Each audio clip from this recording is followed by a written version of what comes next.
Okay, so we're gonna do the plasma table. We're gonna be cutting out a radius elbow. So when you first turn it on, you have to have the air compressor going, and then we'll turn on the actual plasma table, plasma device. So there's a switch right here. We flip up. You come on this side. This will determine how hot you want it to go. So the thicker the gauge, the hotter it is. We're just using some pretty thin gauge, 24, I think it's 26. So we'll do about 34. There's a switch here. One goes to cutting, the bottom one goes to air check. So you can kind of hear it blowing. Okay, we know the air is good by checking the air like that. So we'll go over to the actual table here. This is the safety stop button. So you have to twist it and push the green button. Okay, we're powered on now. So we've put in our thumb drive here, right? So we've downloaded the materials onto here. We put it in the thumb drive insert, okay? And now to access the data on the thumb drive, we hit Edit, USB, Input. Now this is all the data on this thumb drive. We're going to look through here to determine that we want the 10 by 10 radius. That's the file that we named it. And so you control it by using your controls on this side. So we're going to push down until we get to the 10 by 10 radius. Then we hit the enter button. And now we can escape. If we want to see what we're going to cut out, see what it looks like, we put the auto button and then view. That's what we're going to be cutting out, okay? But our problem is we need to adjust. If you look over here, we need to adjust that plasma and bring it all the way here to the corner. So the first thing we do is we got our piece of metal, and we have our little magnet places here, but if not, just do 2 inches. We're just gonna slide it to those guides. Now you see there's a gap here, so we're gonna slide it until these sit nice and straight. And then this edge here should be square. This is a square edge now, and straight. So we can take these guides off now that we know the metal is in place. And we're gonna move that torch tip to the very corner of this. Now there's a 5mm gap on each side, so we can account for that. So we're gonna be right in the middle. So we'll go to escape.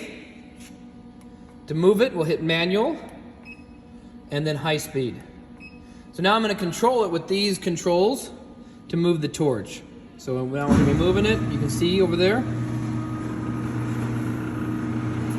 Pull it all the way forward,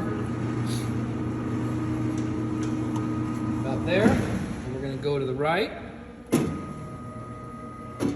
we're going to let this down, and I'm looking at the tip of this torch tip right here, and I want it right on that corner. So if you watch, I should be able to move it over there.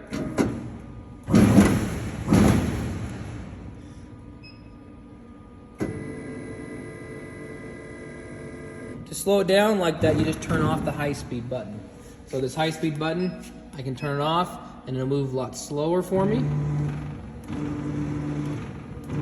High speed, much faster. Okay. All right. So we'll go back to low speed. We'll make sure we're right square on, which I think that looks pretty good right there. Now our XY axis, you can see it thinks it's off. So to zero it out, because we want to call that home, we hit the reference button. And now we've got 0, 0, XY axis. Okay? Now we can go to auto, and we'll hit the green button. Now the first time when you first cut out, sometimes you have to redo it, just because the torch needs to get heated up the first time. So we'll hit the green button.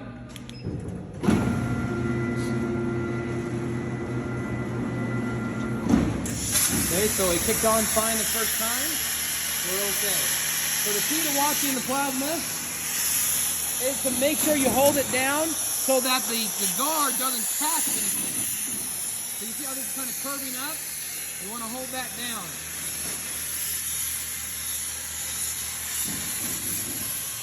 So we're going to hold it down with a screwdriver, make sure it doesn't get caught. Even moving it out of the way for just a little bit.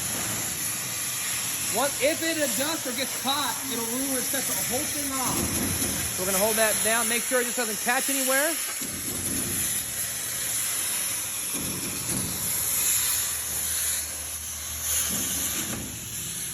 Okay, move that out of the way.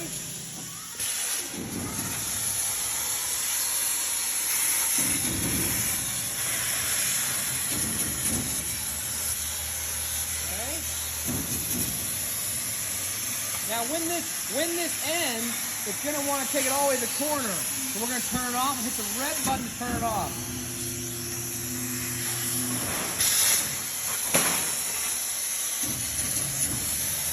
Okay, let's say we messed up. We messed up on this. We're gonna hit the stop button. It stopped the machine, and we want to reverse or rescind it. Okay, so we're gonna push this rescind button. If we want it to keep going forward, we hit the front tab button. So if you watch, I hit the rescind button, it's gonna return and retrace its steps.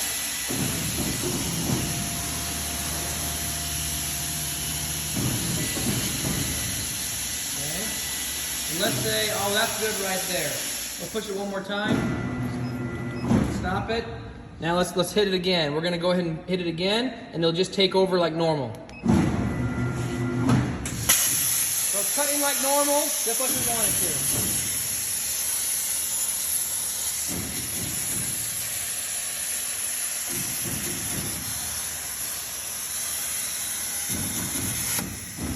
Yeah, right there. See how that moved? Now we have a problem. Okay, it's gonna try to go over there. I'm gonna stop it before it gets too far. So I stopped, so it's just gonna keep going until it just hits that and the motors burn up. So you always wanna, at the very end, hit the red button to stop it. Now we have our material. We're cut out, there's no issues. And that is how you run the plasma table. To maintain this plasma table, you have a couple tracks. You have a track on this side, an identical one on the other side. You have a track right here as well, and one on the bottom. Those need to be lubed, cleaned, and blown out about once a week, or at the beginning of each shift. So the other thing we can do on maintenance is on the bottom of this plasma torch, there's a ceramic cover. Now what'll happen, these ceramic covers are fine, they'll go a long time as long as they don't break. But these tips, there's an outer tip and an inner tip. So what you're inspecting to see if there's any burn or charred marks. This one's charred marks. This one's a fairly new one. You can see on the inside as well. It looks pretty clean. And that one also looks pretty clean. The old ones will get a much more dark corrosion, and that hole will actually expand to about 2 or 3 times the width, and that's a good indicator that they need to be switched out. An also good indicator is if you're running the plasma table and it's not cutting clean and consistently, try replacing your tips. These should last anywhere from 2 to 3 days at the most. Heavy usage, once a day.